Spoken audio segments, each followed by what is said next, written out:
Hello and welcome to the stream, everybody. Welcome back to, pardon me, getting spooky with it. We did Splatterhouse 3 earlier, which I unfortunately did not beat, but it's okay. It was still a fun time. And now we're gonna check out some itch.io horror games. Itch.io, itch.io, itch.io, y'all know what I'm talking about. Disclaimer with these itch.io games, I do not know the contents of any of these games. I'm going in totally blind, so viewer discretion is advised. Just putting that out there. I have no idea what I'm getting into with any of these itch.io games. And two, somebody asked me how I determine what games I play off of itch.io, and it's completely frivolous. It's just whatever looks cool or piques my interest based off the screenshots or the description. That's it. It's completely just superficial like that. But yeah, I've got two here called Horror Crawler and the 1906 Disaster, I think. What's this called? 1906 Disaster. I gotta change that in the stream title. I called it The Incident. Horror Crawler, the 1906 Disaster, and then a game I found on Steam called The Horror of Salazar House, which looked like it was inspired by the Virtual Boy, which was pretty cool. So we're gonna start out with Horror Crawler. This is by Fodder on itch.io. Get this Banjo Tooie music out of here. The aspect ratio is a little bit scuffed. Just a little bit. It's like not quite 16:9. It's a little wider. So yeah, it might look a little bit weird on stream, but I think it should be good. Let me turn the volume up a little bit. How's it going, Azura? Hope you're having a good night. Anybody lurking in chat, hope you're all having a good night. Sorry we couldn't finish Splatterhouse 3 earlier, but I kind of threw in the towel. Okay, Horror Crawler. Let's see what we got. WS, go forward and backward. AD, rotate left and right. E to interact. C to take a photo. We got some Fatal Frame vibes going on. We got a camera. Listen to the sound it makes. Stare to keep it in check. Take a photo when it gets aggressive. Find the key, unlock the exit. Hey Flamingo, welcome to the stream. Hope you're having a good night. Yeah, let's get into this. Hopefully it looks good on your guys' end. It's a little weirdly stretched, but that was the best I could do. So yeah, this is Horror Crawler by Fodder, and to reiterate, with these itch.io games, viewer discretion is advised. I have no idea what I'm getting into. But yeah, this looks cool. It's got like a PlayStation 1, Sega Saturn sort of vibe with the visuals. What does that say? This looks like some lines to me. Kind of reminds me of Shin Megami Tensei. A little bit, sort of a dungeon crawler. Or Waxworks, if you ever played that game for the PC for MS-DOS. Which I considered playing this year, but I don't know if I'm going to get around to that. Loss? It wasn't Loss. No, that wasn't Loss. That would have been funny though. That would have taken me out of the horror, out of the immersion. Yeah, this is, ooh, blood. Can't interact with it. It's very Shin Megami Tensei. We could probably schmoove our way through this game. Like, I can go pretty fast. If I get into a rhythm of it. I hear something.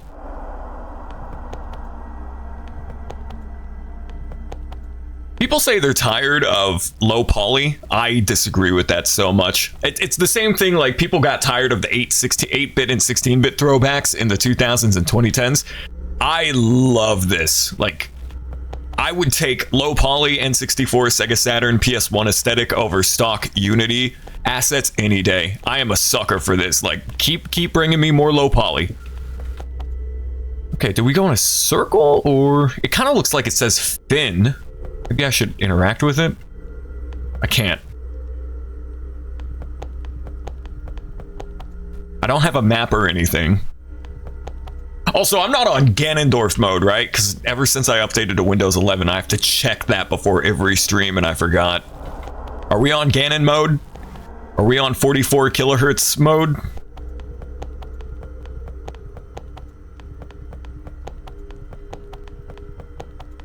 Not Ganon mode. Okay, good.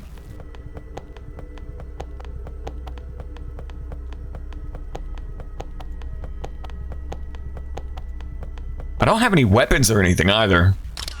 Just a camera. Or is a cooldown on my camera? Oh, I should probably wait.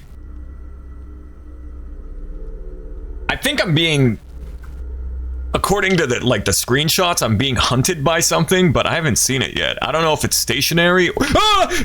Holy shit! Well, that answers my question. Oh my god, that scared the shit out of me. It's like it was listening to the things I was saying. It was listening. It heard me talking that good, and it was like, what's up, bro? Hopefully I didn't clip the mic too hard. That was awesome. I wonder if this is randomized or if it's static and there's just one way out of here. I didn't hear him sneaking up behind me though.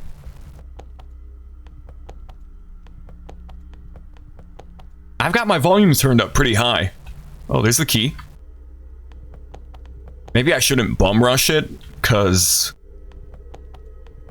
if he's actively chasing me, I could run right into him.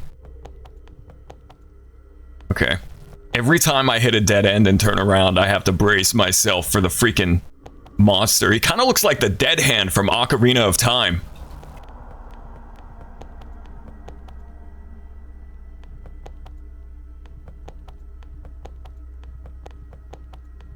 Ooh! Flashlight, damn it! I ran into him. I hit him with the flashlight and then I ran into him.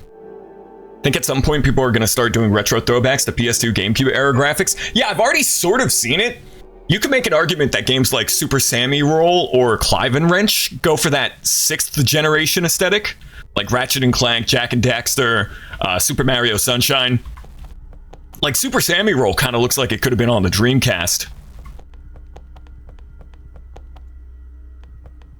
It's not as popular as low poly, but I'm down for basically any indie games or B studios that put out games I am in support of, even if some of them aren't great, like if they're not amazing. No shade to Super Sammy Roll. I love that game and I'm looking forward to the second game.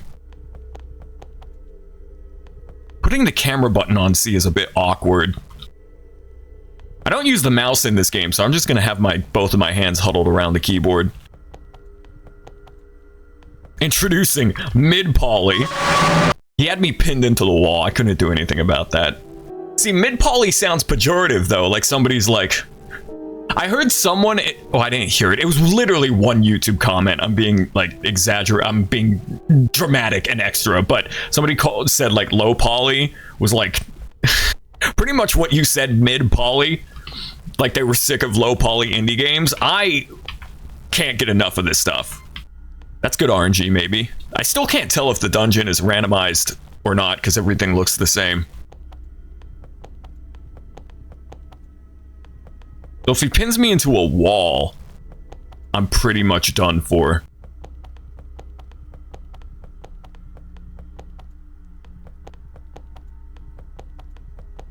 He really does look like the Dead Hand, but like on all fours. Quadruped.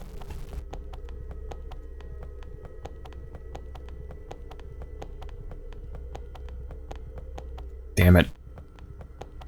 I got my finger on the camera button. I'm ready for him this time.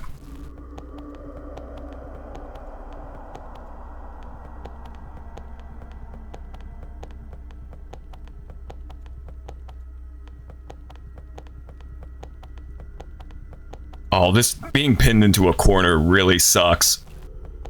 Have y'all ever been to a corn maze like this? Run, run, run, run, run, run. I mean, this isn't a corn maze, it's just a maze, but have y'all ever been to a Halloween, like, corn maze? It's a lot of fun, especially when they bring the dudes out with the rubber chainsaw. There's nothing that I could do. This could just be random. I'm gonna take a couple more stabs at it and see if I can beat this, but there is next to no way for me to tell if this is randomized or not. Everything looks the same. I'm starting to think it's not, though. But yeah, I feel like some people just get jaded and cynical whenever something becomes overdone, which is fair. That's how I feel about some songs that are overplayed. Like, oh, I never want to hear that song again. But I love low poly. And the best thing about modern indie games that go for the low poly aesthetic is they usually run at 60 FPS or higher. And that was kind of the Achilles heel of the 5th generation. More so with the N64 than the PS1 or the Sega Saturn. But a lot of games ran like doo-doo back then on 5th generation hardware.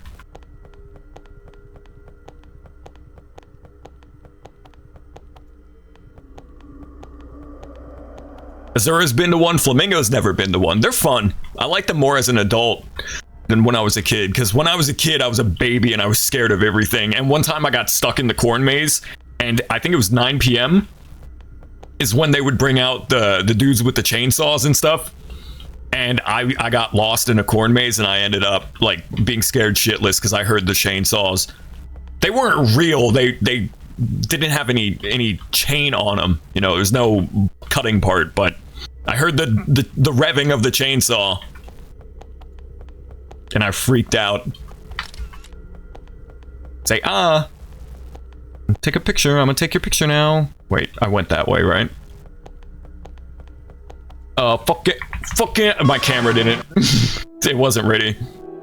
Suppose a lot of indies have been doing cell shaded stuff, which was popular around the 5th and I think 6th generation, and that looks really cool. Yeah, stylized art direction will never age. Jet Set Radio, Wind Waker, Dragon Quest VIII, Borderlands, Torchlight 2, which wasn't fully cell shaded, but it had a bit of a stylized lighting engine. It was super colorful. I'm gonna stream that soon. I don't give a shit if not a single person tunes into it. I love Torchlight 2. Okay, I don't think the dungeon is randomized, so I should maybe start paying attention to the layout and figure out where everything is, instead of just wandering about aimlessly in this Shin Megami Tensei dungeon. In your hometown, there was a guy with a real chainsaw. I remember you telling me that, Azura. That's crazy. That seems like a safety violation. A corn maze with a dude with a real chainsaw? Shoutouts to Okami. Okami's a game that I think looks really cool and I appreciate it, but when I tried to play it, I couldn't get into it. I think it was just the pacing of it, but I haven't played it since I was a teenager, so maybe if I gave it another shake, I would like it more. But Okami is so cool. I do wonder what the game would have been like if they stuck with the original art direction. In that E3 trailer, like 05, 06, the first Okami trailer, it had like realistic art direction, and it looked really, it still looks good. It probably would have run like shit though. Hey Doodle, welcome to the stream. Hope you're having a nice night. The start of Okami is a little slow. I definitely have more patience now as an adult than I did when I was a kid. Like Twilight Princess, I remember dropping off that game because the opening sequence was so long, and then it took me until the Wii U HD remake came out for me to beat it. And I streamed it, and the opening sequence is still like unnecessarily long. I think like it's probably the worst opening sequence in a Zelda game. I gotta escape this guy, but he's gonna pin me. The reason I stopped the Twilight Princess streams was just because they weren't popular, and I have a thing where if I start a long game and it feels like it's an investment and I get tired of it, I'm not having fun streaming it anymore. But I enjoyed Twilight Princess a lot. Maybe the blood spatter on the wall has something to do with this. Maybe it signifies a dead end. I don't know if it's a hint or what, or if it's just there to look cool. I have no idea where this damn exit is.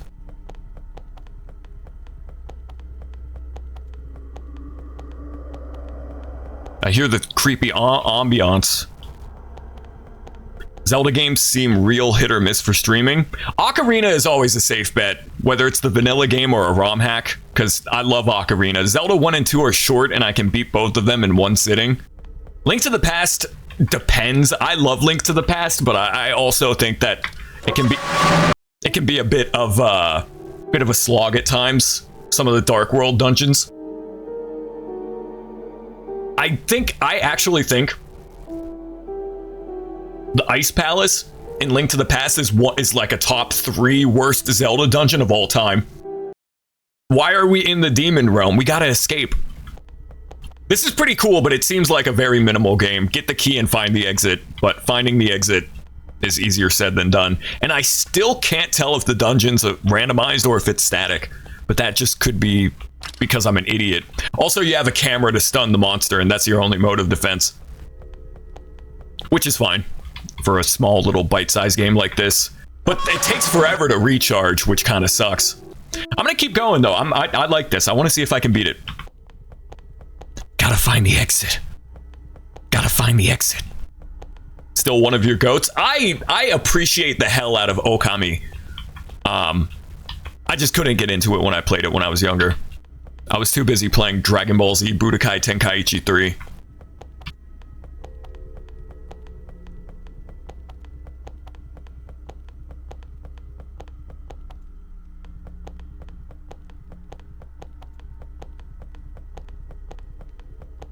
I was enjoying both Twilight Princess and Wind Waker, which I 86'd both of those.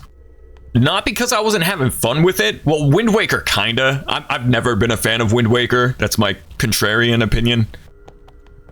But even back when I was a kid, I never really... I didn't dig Wind Waker. Twilight Princess I was enjoying. I just stopped doing it because that game would have taken too long for me to beat on stream and nobody was really watching, which... Whenever I say that, it's not like, oh, boo-hoo, nobody's watching. Like, you guys have better stuff to do. But what I'm saying is, like, if I'm playing it by myself and I'm just streaming by myself, in the back of my mind, I'm like, why don't I just play it instead of streaming it? Which is why, at the moment, I mostly do one-off stuff. I don't start that many series.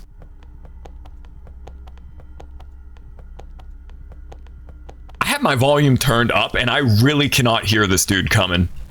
I'm dead. He's gonna get me. Yep. I want to beat this though. I want to see the ending. Probably nothing, but I'm stubborn. Okay, the dungeon definitely has to be static. At least the first couple of rooms look the exact same. So if I can route this, you can find the exit. I've just been bum rushing this, but I do think the dungeon is... Maybe I should draw a map.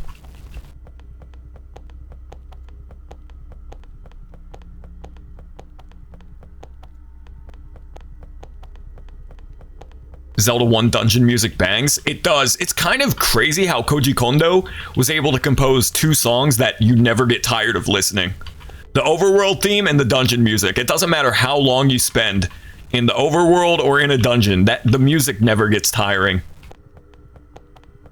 I think the dungeon music for Zelda was lifted verbatim from a Deep Purple song.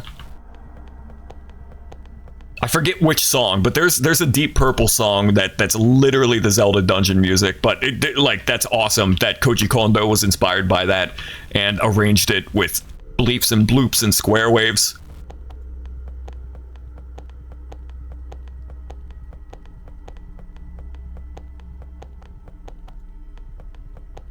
I saw him coming. He's gonna pin me. Yeah. Hello. All right, we'll try like 2 or 3 more times and then we'll move on. This is cool though. I just don't know if we're gonna be able to beat it.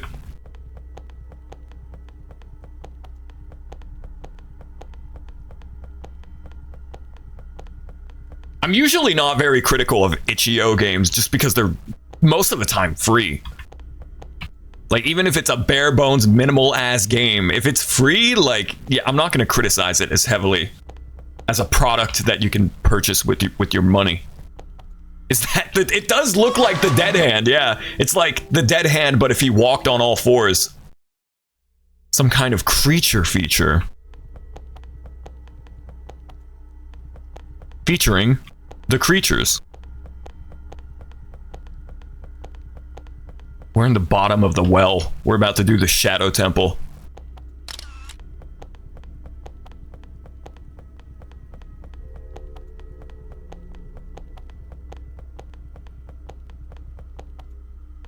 Dead feet. Oh, I don't want... That's the Tarantino version. All right, one more.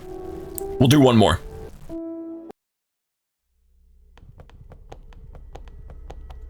It's definitely not randomized.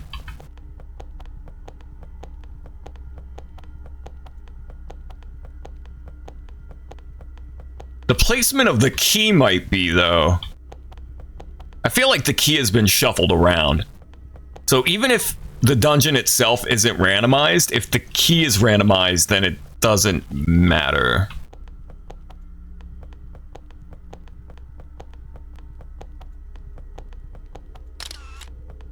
Oh, yeah, we're dead. Neat little game. Kinda wish... I don't know if I would say it's more intuitive. You get the key and then you get out, but I just couldn't really make sense of that dungeon. Yeah, Horror Crawler by Fodder on itch.io. I will leave a link in the description to all of these itch.io games that we played tonight. Good stuff.